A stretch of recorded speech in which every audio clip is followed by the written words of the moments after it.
Sunday. It's November 14th. I'm watching television.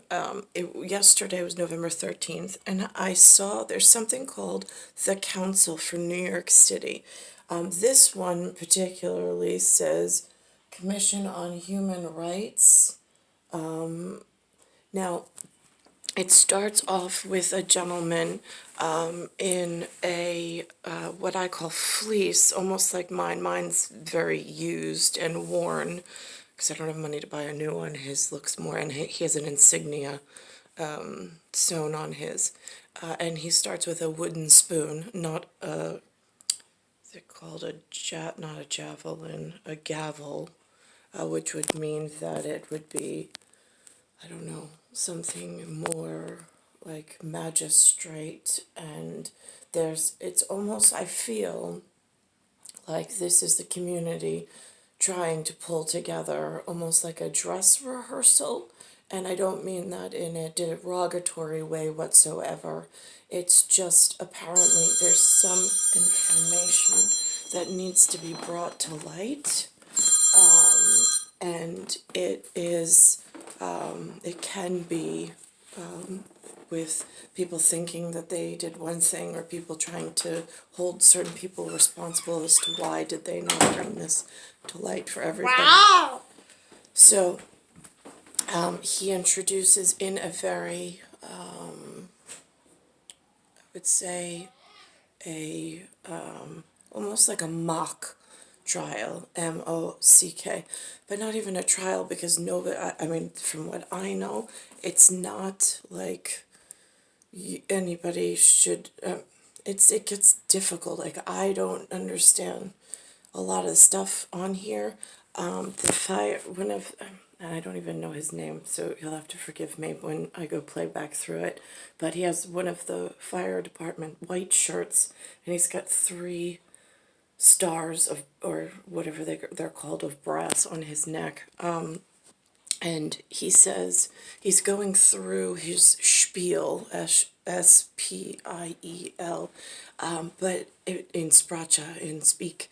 But the thing is that I hear this word code, code, code, code, code, and then he says that there's an international fire code. I mean, these are not things that they ever mentioned in going to school in the state of New York, there was no fire code safety.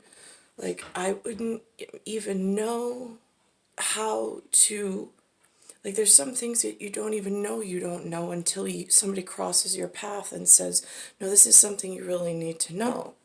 So how do you learn about these things to keep yourself safe prior to getting yourself, walking into a room full of trouble? He's speaking in his fireman lingo, where he's not only a human in a city, he's also an authoritarian, because he's in this white shirt with these, he's a elder, for lack of a better word.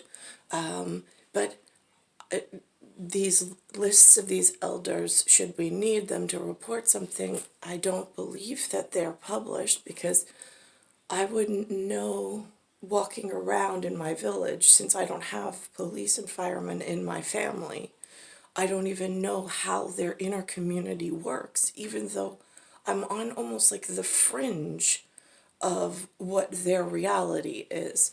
We're sharing the same world, the same city. I rely in a false sense of security that he is being fed all the correct information and that part's working correctly. But I'm at a loss if I didn't even know that it's something like, there's big headlines on the news, and some of it's integrated into this international fire code, which I didn't know until I watched a little bit of it this morning with their introductions.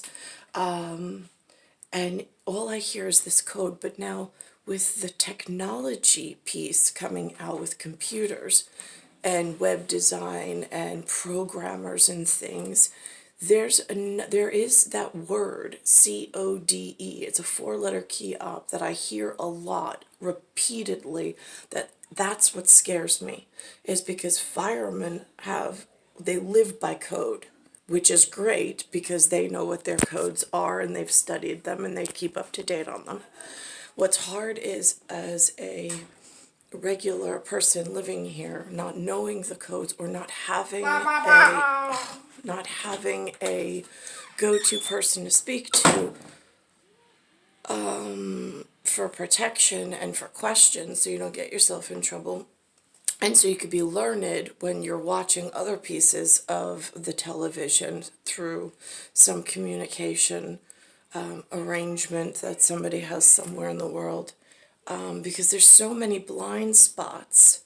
And when I hear the fireman and his three, I know that he upholds the codes. He is a professional by standard, by trade, by his industry. He's got people that look to him and rely to him.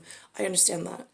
What is difficult is some of the additions that have happened through non-professional channels that call themselves professional, like things that have been introduced, private university, privately funded university, where they make up this computer programming and technician schools where they're teaching them codes and programming and hiding the language underneath a reputable profession like the firemen.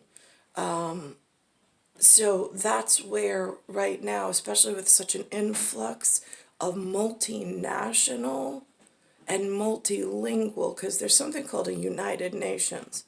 So if it's a United Nations in plural, that would be indicative of there's more than one nation currently functioning within the state of New York, which is really scary. Because I don't know if that's true or not, but that's certainly the way that the language would read if I really sit down to try to literally read it for verbatim and understand and understate. And then there's this sense of multi-nation. If they compete quietly, privately, or in one of these professions that I don't have access to, how do I stay at least at pace with all of the rest of the humans in order to keep my family safe and keep my whatever I need to be doing? I mean, there's so much I feel like I don't even know because I've never even been introduced to the city in actuality. I mean, my grandfather lived here.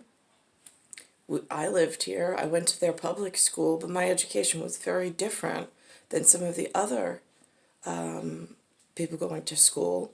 And it's almost like they had a race, like a Formula One race, and nobody even informed the people that I was born to. It's very confusing. We're still on foot, apparently.